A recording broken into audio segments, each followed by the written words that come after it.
Housing is not charity. But here in South Africa, it is a charity. Housing is not charity. Then, if it's not charity, why most of South Africans are still living in shacks? Housing is not charity. EFF Honorable Mhlongo just took the podium calling the budget on human settlement a direct betrayal of the poor and the landless. So the DA must decide whether it's government or opposition. You can't come here and grandstand and speak as if you are in the opposition benches. It's either you come with solutions when you come here or you speak like opposition. Make up your minds. House Chairperson, the Economic Freedom Fighters rejects this budget. Why, my honorable? Tell us why. The housing crisis facing the poor, the landless, rural communities, flood victims, and the youth of South Africa is such that it requires urgent, coordinated effort by the government led by this department. Yes, I agree with you. This crisis is a ticking time bomb. But what do you have to say to the minister? This will not be achieved through austerity budgets, Minister. If the government starts thinking that it has to play an ever-shrinking role in matters affecting our people, it can kiss its constituent legitimacy goodbye. What is immediately clear from this budget is that the department has completely failed to use housing as an instrument to reverse the historic injustice of land dispossession, apartheid special planning, and economic exclusion. 32 years into democracy, Black people are still pushed into the outskirts of cities, far from economic opportunities, schools, healthcare facilities, and public transport. Rural communities remain abandoned, underdeveloped, and invisible. And in the plans of this department, despite the suffering of the worst housing conditions in this country, young people continue to be excluded from housing opportunities because this government has no radical plan for youth-owned housing development, youth contractors, or youth access of land and property ownership. The department has failed to protect vulnerable communities from environmental injustice and corporate recklessness. The community of Emaphepeni, Ward 8 under Mkondo local municipality is exposed daily to toxic chemical fumes released by PG Bison.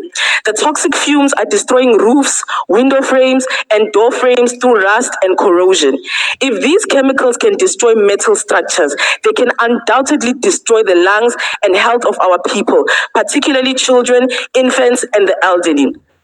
The existence of chemical waste dam built by PG Bison next to the community and only meters away from the N2 highway is a scandal and a direct attack on the lives of Black working class communities. The silence of the Department of Human Settlements on matters exposing its cowardice and unwillingness to protect the communities from cooperations that are sacrificing with the lives of our communities. Human settlements cannot exist where communities are poisoned daily by industrial pollution and environmental racism. The EFF further condemns the continued delays in assisting flood victims who remain trapped in temporary emergency housing accommodation years after disasters have destroyed their homes. Government cannot normalize permanent suffering for disaster victims while billions are wasted through corruption, outsourcing, and failed housing projects. The EFF notes the progressive work done under the leadership of the EFF in eThekwini Human Settlements Portfolio, which demonstrates what people-centered government looks like. Under the EFF leadership, KwaMakhutha hostel refurbishment projects are transforming apartheid-style hostels into dignified family housing units. The EFF argument is clear. Only those who are abused by hate in their heart will not agree. You cannot fix decades of historical injustice with an austerity budget. They argue that 30 years into democracy, the government has failed to dismantle apartheid geography. Black communities are still being pushed to the outskirts, far away from the proper healthcare facilities, schools, and reliable public transport. Wait, that's not all. Honorable Mhlongo just accused the Department of protecting corporate interests over community justice, completely ignoring the youth in housing plans and leaving rural areas left behind. To make the matter more urgent, the EFF highlighted the deeply delayed relief for climate flood victims who are still waiting for dignity. Just imagine. The Donnelly Road project in Bluff has delivered community residential units and expanded rental stock for working class communities. Residential community units in Umlandi section. Honorable members, can we please, let's not drown. No, honorable members, let us not drown the speaker on the podium, please. No, but this is your member as well. So you can't be drowning. So please, can you not drown the speaker on the podium? Honorable Dagmo. Thank you very much, House Chair. I would just like to ask whether the speaker is prepared to answer a question about the promised houses that were never built by the EFF. Honorable Dagmo, you do not ask the question. You request if the speaker will be able to. Honorable Dlamini, are you able to take a question? I'm busy with my speech. Thank you.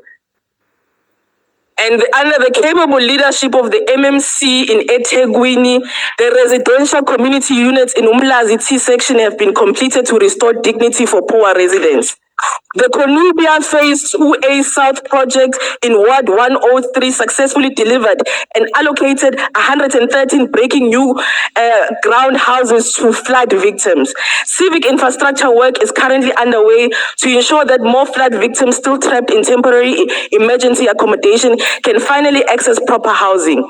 These interventions prove that when resources are placed in the hands of revolutionary leadership, delivery becomes possible. And there will be no erasure of the work of the EFF in eThekwini. However, the current funding model for hostel refurbishment continues to delay completion of critical projects and undermines the transformation of human apartheid hostel systems.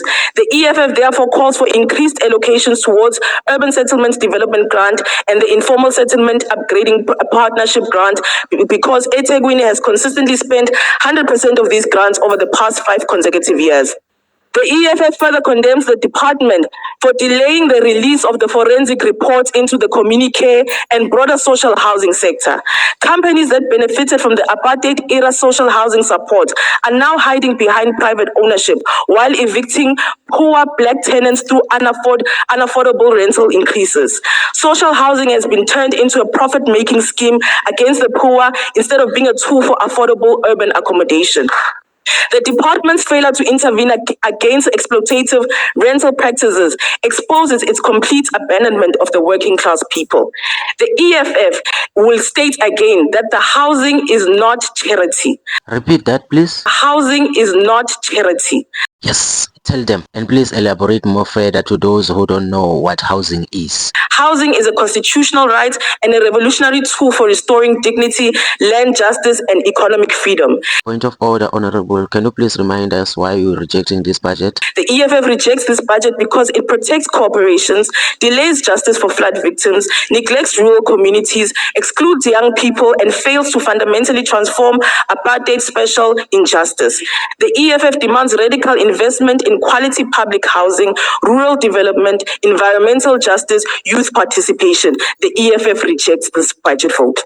Loud and clear. Well, Bantu Benkosi, tell us what you think about the EFF reason to reject this budget vote.